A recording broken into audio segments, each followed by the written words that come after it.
सियासी संग्राम लगातार जारी है। राहुल के पैदल मार्च को इजाजत नहीं मिली है। पुलिस ने कांग्रेस नेताओं को हिरासत में ले लिया है। प्रियंका गांधी वाड्रा समेत कई नेताओं को हिरासत में लिया गया है। 2 बसों में भरकर उन्हें पुलिस थाने ले जाया जा रहा है। कांग्रेसी कार्यकर्ताओं की तरफ से विरोध किया जा रहा था और ये कार्यकर्ता बसों के आगे लेट गए हैं।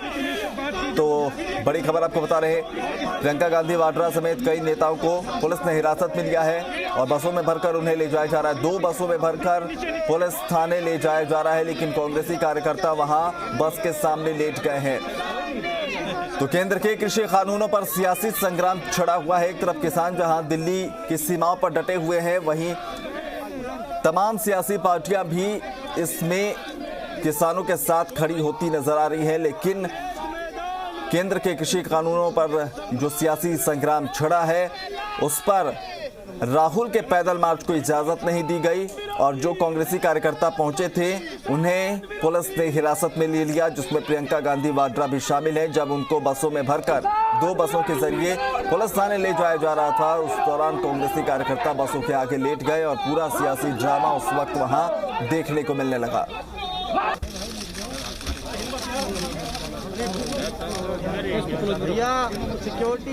तो आपको बताया, राहुल गांधी पैदल मार्च की इजाजत चाहते थे ताकि किसानों के समर्थन में वो पैदल मार्च करे, कांग्रेस पार्टी का जो समर्थन है वो किसानों के लिए प्रदर्शित करे, लेकिन उन्हें इजाजत नहीं दी गई पुलिस की तरफ से।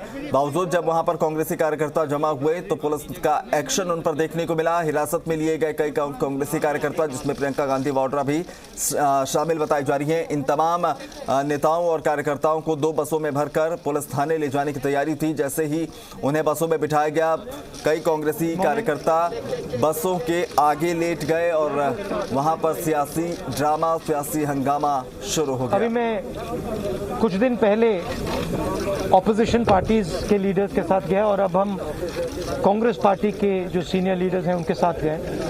राष्ट्रपति से हमने कहा कि ये जो कानून बनाए गए हैं ये किसान विरोधी कानून है और इससे किसानों का जबरदस्त नुकसान होने वाला है, मजदूरों का, किसानों का। सरकार ने कहा था कि ये कानून किसान के फायदे के हैं और देश को दिख रहा है कि किसान कानून के खिलाफ खड़ा हुआ है। और मैं प्रधानमंत्री जी से कहना चाहता हूं कि ये किसान हटेगा नहीं। प्रधानमंत्री को ये नहीं सोचना चाहिए कि किसान और मजदूर घर चले जाएंगे, नहीं जाएंगे। जब तक ये कानून वापस नहीं लिया जाएगा, जॉइंट सेशन कीजिए और कानून को एकदम वापस लीजिए, क्योंकि किसान वापस नहीं जाने वाला है। और हम सब, विपक्ष की सब पार्टियां किसानों के साथ, मजदूरों के साथ खड़े हैं और खड़े रहेंगे। जिस प्रकार से ये कानून पास किया गया वो भी बिल्कुल गलत था।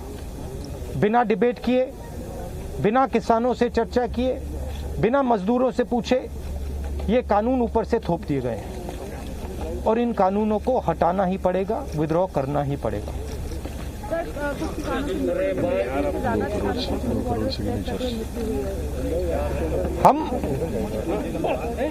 हम 3 लोग राष्ट्रपति के पास गए हैं, बट हम करोड़ों सिग्नेचर्स लेके गए। हम किसान की आवाज राष्ट्रपति जी को तक ले गए। सर्दी का मौसम है और पूरा देश देख रहा है कि किसान दुख में है, दर्द में है और मर भी रहे हैं। प्रधानमंत्री को सुनना ही पड़ेगा।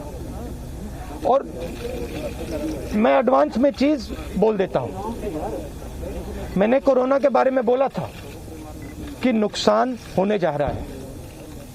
उस समय किसी ने नहीं बात सुनी और आज मैं फिर से बोल रहा हूं, किसान के सामने, मजदूर के सामने कोई भी शक्ति नहीं खड़ी हो सकती है। अगर प्रधानमंत्री जी ने कानून वापस नहीं लिए, सिर्फ बीजेपी को नहीं, सिर्फ आरएसएस को नहीं, देश को नुकसान होने जा रहा है। राहुल जी, बार बार बीजेपी की तरफ से कहा जा रहा है कि जो किसान बैठे हैं ये नक्सल हैं, खालिस्तानी हैं, विपक्ष इन्हें बरगला रहा है, इस तरह के आरोप लग रहे हैं। देखिए, बीजेपी नरेंद्र मोदी जी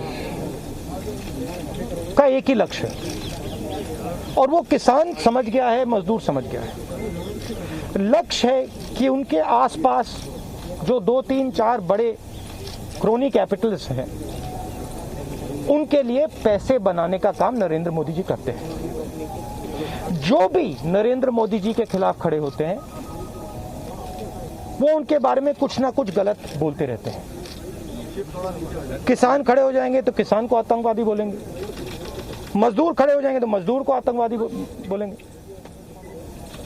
एक दिन अगर मोहन भगवत खड़े हो गए तो कहेंगे ये भी आतंकवादी है। मतलब जो भी नरेंद्र मोदी जी से सत्ता लेने की कोशिश करेगा वो आतंकवादी है। और नरेंद्र मोदी किसके लिए काम कर रहे हैं वो मैंने आपको बता दिया।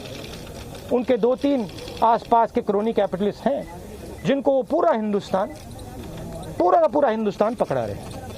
ये रियलिटी है। The government is going on an aggressive campaign from tomorrow onwards to give money, 6,000 rupees, 18,000 crores. They're trying to change the narrative.